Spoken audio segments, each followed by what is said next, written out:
Well, I remember working with two young guys who were rowing across the Atlantic, uh, which was quite an undertaking. Um, and they came to me wanting some help with the psychological elements of sort of sports performance and how they can manage their focus and their resilience when the going gets tough, as indeed it did, as it inevitably did when they did this. And I remember one of the things I told them was that a friend of mine who uh, really turned his life around, really turned his life around. He was stuck in a relatively dead end job. He was relatively out of shape, and a sense of time passing by and just going through the motions of going round in circles with his life and really transforming things for himself by beginning to run, beginning to focus on how far he could run.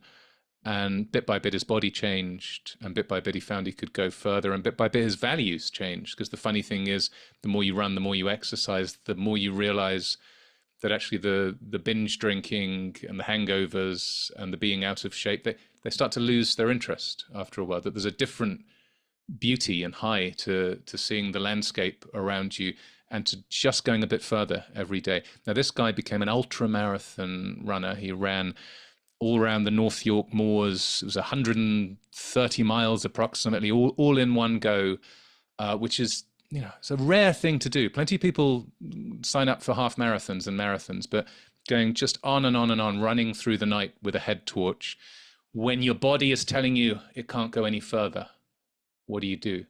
And he said to me, you can always go twice as far as you think you can. Always go twice as far as you think you can. There's a lot more that your body is capable of than you realize. And these guys told me that because they did make it. They did. There were storms.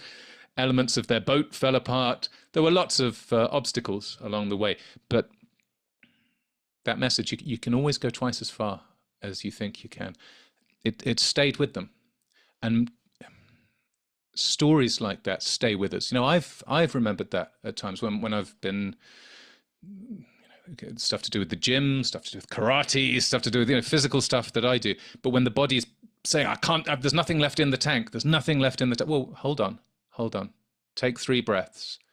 What if that's not true? What if you can actually go further than you think? You can always go twice as far as you think you can. So that's one example of a story that traveled across the Atlantic with 2 brothers in a boat, and how a message can travel through time and space like that.